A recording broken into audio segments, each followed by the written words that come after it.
someone purchases a property via auction and finance is using bridging, will the bridger still need to send a value to property, even though there's a 28-day completion date? Yeah, pretty much every bridger, almost without exception, is going to send their own value around there, which is good, no problem at all. That's not going to impact on the ability to complete within the 28-day time frame. And we've done bundles and bundles of bridging loans for auction purchases, and that's never been an issue. Now, you got a second question there, which is, what if the valuer undervalues the property below the agreed purchase price at auction? Well, it doesn't happen very often. In fact, it happens rarely, but it could happen. So let's say, for example, I don't know, you bid 156 was your winning bid, and the bridger's valuer comes along and said, no, it's not worth that. Maximum we think property's worth. You've overpaid for it. The maximum we think it's worth is 150. So they will base their bridging loan on what they value it at. You need to put in the extra cash for the shortfall of the down valuation. So it's not going to invalidate your bridging loan, or it's not going to mean you can't complete. Nothing as drastic as that. You just got to put a bit more cash in. What happens if you purchase a house through auction and you don't complete within the time frame? Yeah, well, that's a good question, because you've only got in a traditional auction, you've only got usually 28 days. Have seen 14 days, have seen 42 days, but most of them work on a 28-day completion. What should happen on the 28th day, or close of business on the 28th day, is the auction seller's solicitor should send your solicitor what's called a notice to complete. And that is giving you an extension of 10 days. So in other words, you've got a window of opportunity. You've missed the 28 days, but you've now got a smaller opportunity of 10 days to get the deal done. If you miss that, well, you're in the seller's hands. Now, you should have been communicating with them through that time, and they may choose to cut you a bit of slack. So if you say, hey, look, give me another 7 days, and I know I've had 28, and I know I've had another 10, but give me another 7 days, and my finance is almost there. Now, they could choose to say, okay, we'll let you run with it, but it's their choice, not yours. Equally, they could say, no, you've messed us about too much. We're going to just take your 10% deposit that you paid as the forfeiture clause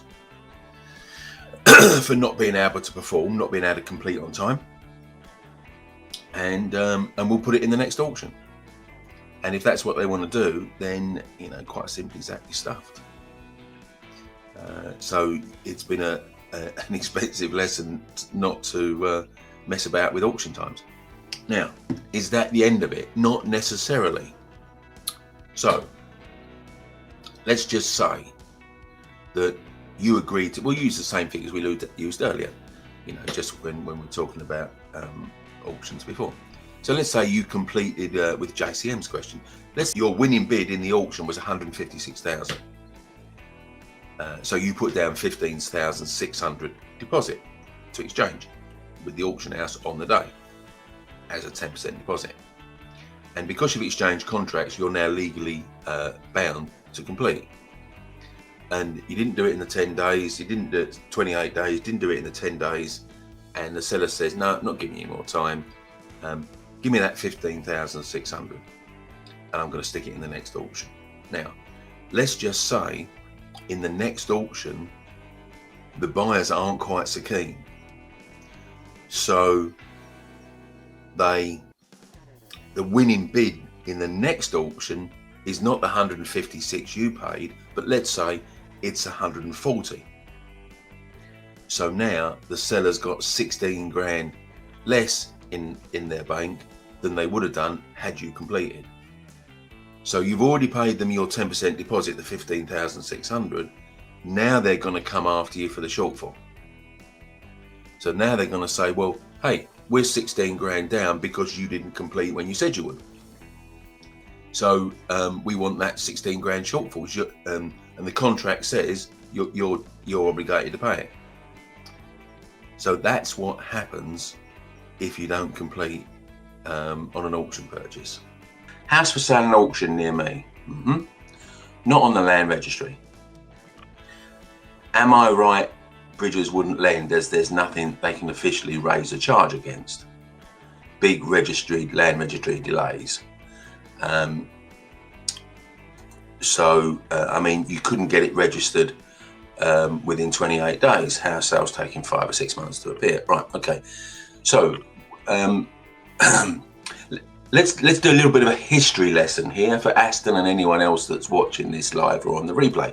So the land registry is a 20th century creation, around about the mid 20th century, I think, but don't quote me on that. So before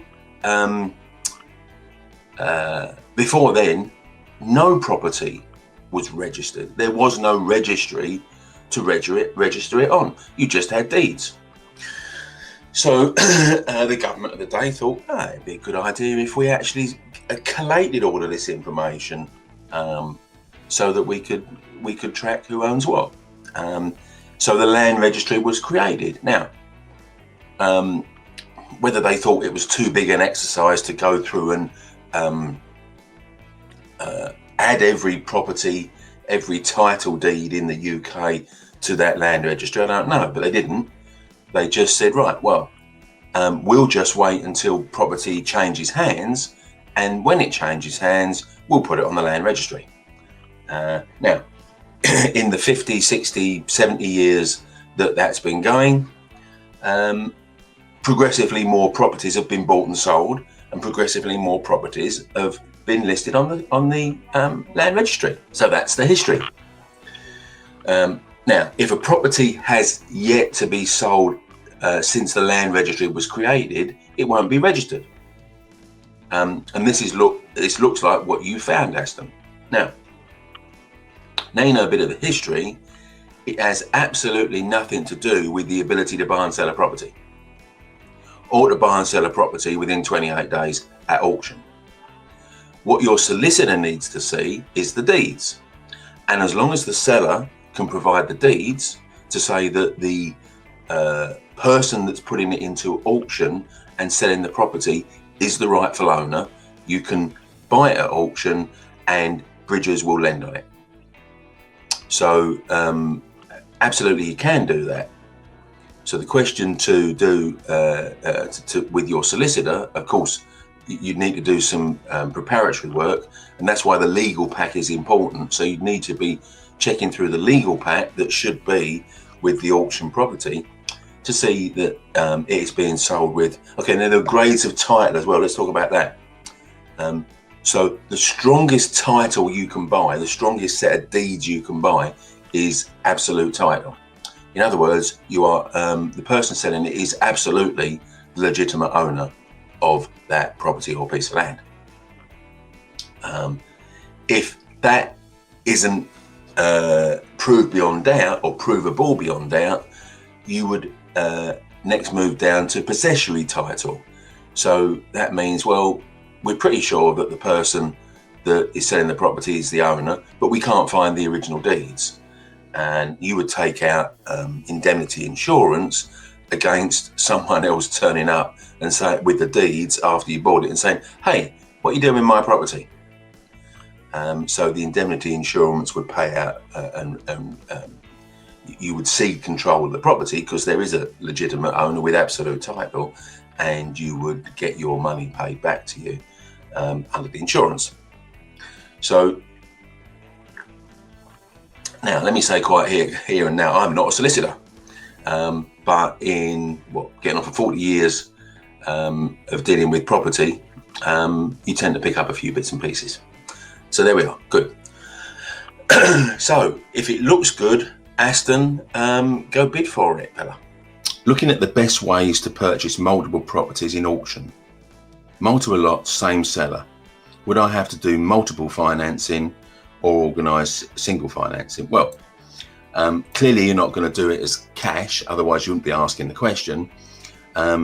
You're highly unlikely to be able to get a mortgage lender to work in an auction timeframe. It was a struggle pre-COVID, and because mortgage lenders' processing times have got longer post-COVID for a variety of reasons, then you're gonna struggle. And and even if you do get it, it's going to be incredibly stressful, because you won't actually know pretty much until the last minute whether you are going to get it. And you've got a pretty good chance of losing your deposit for not completing in what is the normal 28-day time frame. So really, mortgages are not advisable to use now.